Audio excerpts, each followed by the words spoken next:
Greetings, everybody. This is Pastor Ernest with Yahweh's Flat Earth, and I want to talk to you today about something pretty unique. All day long, the moon has been out in the sky, and I know so many times that you all know that I constantly bring this up, but I think it's one of the strongest proofs we have that the earth is flat and it's stationary. I'm going to use this globe that I got at Michael's. You can pick this up for $2.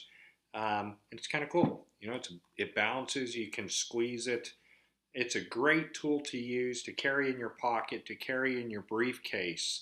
Um, Behind me, you can actually see the flat and stationary Earth. I'm the only person with both the sun and the moon in this graphic or video, and we use it at yahwehsflatearth.com.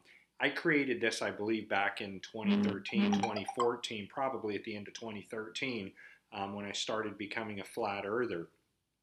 I want to talk about something pretty unique. Most of us don't consider the size of the moon in relation to the size of the globe lie. Um, Points to consider. Now, 50 moons can fit inside of the core of the Earth. 50 moons. And when you think about that, that shows you just how small the moon is in comparison to the Earth.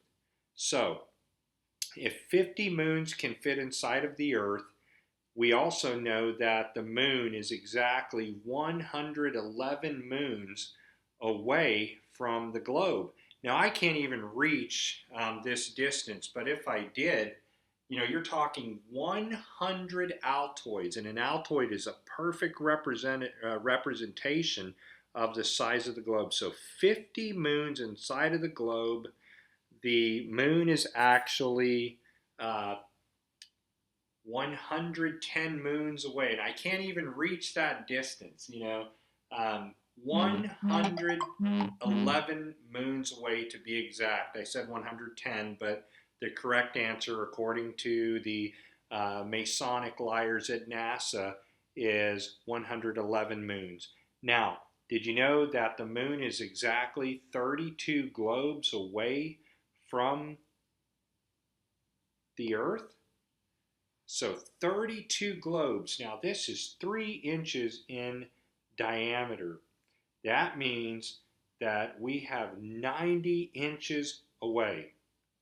And that's how small the moon is. So the moon is very small in comparison to the Earth. We do know that the moon is not a haaretz, it's not a land. We do know that Yahweh said, Yehavimi Yehi Or, the moon is a light. It is or. You cannot land on a light. So we never went to the moon. There's no land. If there's no haaretz to land on, you can't land on the moon. It's a light. It's a luminary, is what Yahweh called the light. Now, I'll teach more on the Hebrew in a later video. But because the moon was out all day from 9 a.m. in the morning, and I posted a few photos um, on my website and on ISIS book as well, Facebook, just to make you pay attention. So here's something I want you to consider. This is pretty small. So we're right up here in what's considered on the globe in North America. And if this moon is out above our viewing perspective at 9 a.m. in the morning here in North America, 9 a.m. Think about it. If you see the moon out in the morning at 9 a.m. to 12 a.m., you have to remember something, that the moon is actually orbiting this spinning globe, which we have no proof that the Earth is spinning at all. There's no video from NASA's Hubble Jew telescope that shows the Earth rotating. There's just nothing except animations. But I want you to consider something. So they say that the moon is actually orbiting our Earth as it's spinning, right? This is what they teach us. The liars at NASA teach this. So as the Earth is tilted at 66.6 degrees and the moon is flying around the Earth, keep in mind it's 111 moons away. I can't even reach that distance. 111 moons away is the distance that we should be looking at, okay? That's the distance of the moon from the earth. 111 moons away. And I'm going to show you something. So here's the United States of America. We're tilted just as such. And let's take a look at something here. So I see the moon at 9 a.m. in the morning from right here in North America. Yet at 9 a.m. in the morning, 16 hours ahead of us, the moon is supposedly all the way on the bottom of Australia, right above Australia, so to say. It's on the bottom of the globe. So this moon, being 110 moons away, all the way over to, or all the way over and above Australia, my question is, if I see the moon at 9 a.m. in the morning right here in North America, how can it be above Australia, way under the globe, way down here? It's impossible. You cannot see the moon in the daytime in North America and have it be directly above Australia at 1 a.m. in the morning, 16 hours ahead of us. And that proves that the earth is actually flat, just as you can see the moon and the sun orbiting the flat earth. It's the only way that the prophet Joshua could stop the sun and the moon in the sky so that the entire earth is able to see the moon and the sun at the same time. It's the only way that the prophet could stop that sun and the moon so that everybody on the earth saw the sun and the moon stop. Now, the Chinese have what's called the lost day. You may not have known about that, where they calculate that there was a time of 10 hours, a lost day, that the sun and the moon actually stopped. And you can Google that. I don't have time to get into that right now, but you can go onto my website, yahwehsflatearth.com, go click the section about the sun and the moon. It's just an entire portion of the site dedicated to teaching you about how the sun and the moon operate. So with this globe, you can actually walk up to people and ask them, when you see the moon in the sky in the daytime, how it's possible that the moon, being so small, can be seen above North America and yet at the same time above Australia, which Australia is right back under here, down under. So let's say it's midnight and Australia can see the moon, and the moon is orbiting. Well, guess what? If Australia can see the moon at midnight, North America cannot see the moon through the earth. In other words, you can't look through the globe on the globe model. You cannot see through the land. So therefore, you might have people say, well, Pastor Ernest, it's about refraction. The light is bending. Well, no, it's not, because there is no proof whatsoever that the earth is actually rotating or spinning. And I use scriptures like Psalm 93 verse 1 quite often that says that the earth is fixed, that it cannot move. 1 Chronicles 16:30, and so many other verses that prove that the earth is flat and stationary. And I want to point out something else to you. If this is the closest model that we have that describes our earth, how could a tree go up so high, as in the book of Daniel, that the entire world could see the tree? You cannot do it. You cannot see, in essence, if you're on a globe, and let's say we're over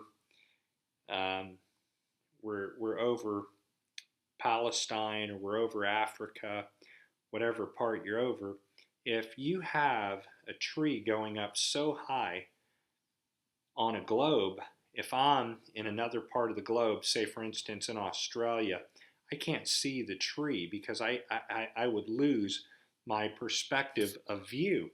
You can't see it. The only way that it's possible is if the earth is flat and a tree goes up so high just as such that the entire world can see the tree all from a level ground. It's also the only way that every eye will see the Messiah when he returns in Revelation 7, verse 1. And people say, oh, well, Pastor Ernest, they can see the Messiah return because there's such thing as satellites. And I call nonsense. If imaginary planes could crash towers and make the towers fall because steel melts at 1600 degrees, as the Jews say, my question is how in the heck can a satellite survive in 5,000 degree Fahrenheit temperature? And you might say, well, Ernest, space is a vacuum, so therefore heat is not felt. Then I say, if the sun is 93 million miles away, how in the world can the heat and the light transfer through the vacuum of space and warm the earth? So your lie and your belief that there's no heat in space is complete nonsense. It doesn't make sense. Your model doesn't work. Our model works because we know that the earth is flat. We absolutely know that the sun is not, you know, many, many, many times bigger than the earth. We actually know that the sun is very small, and I've shown you videos of airplanes flying very near the sun and the sun being under the clouds and very close to the plane and far away from the horizon closer to us. Um, that being said, uh, your globe model doesn't work. It fails. You can use every type of conning trick you can use to brainwash people and teach them that the sun and moon are so far away, but the mathematics prove you wrong. They actually prove that the sun is very close. Now, there's a lot of argument in the flat earth community that the sun is actually 3,000 miles away, and I don't buy that. I just don't buy it because balloons have gone up 120,000 feet, and the sun is so close. It's not 3,000 miles away. It's very, very close. And so, on that note, I just want you to think about it. Go get a globe, go buy a globe. You can pick up globes for just a couple of bucks at Michael's and start doing your own research. Go figure it out. Get yourself a little moon. So, say for instance, that's the moon right there. It's probably that far away. 110 moons away. That kind of works. That moon right up there that you're looking at.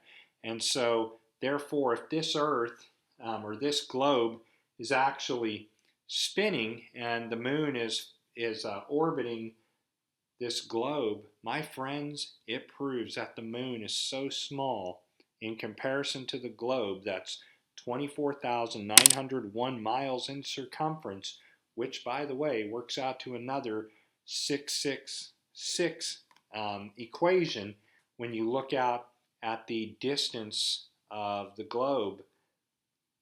You're looking at the distance of the curvature of the earth, which is 8 inches per mile squared. And if you were to look away 50 miles on this globe, you would come to the distance of 1,666.666666 feet of curvature. Isn't that unique that every 10 miles the supposed curvature of this globe increases by 666, and yet at the same time it's tilted at 66.6. At the same time, we're flying through the galaxy at 666,000 miles, which NASA can't bring themselves to an accurate number on that either. So I want you to just go home, think about it, and I want you to, next time you see the sun and the moon in the same sky, just concentrate on the fact that something is wrong with the model that they've taught you. The earth is flat.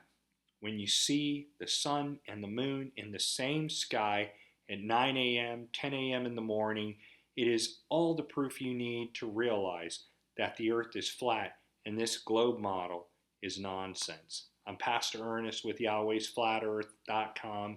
Thank you for sending your questions to me. Thank you for sending some of the craziest emails that you tell me, to kill myself, go jump off the ends of the flat earth. Oh no, I'm not going to jump off the ends of the flat earth. I'm going to be here to be your personal tormentor. That's me, the guy who's going to torment you, make fun of you for the fact that you believe in a globe. You call yourself a believer in God, yet you line up with the beliefs of atheism and you line up with the beliefs of Judaism. And Judaism isn't a religion of peace, it's a religion of confusion if you're a Goyim. If you are a non Jew, they're going to do everything they can to make you become an atheist.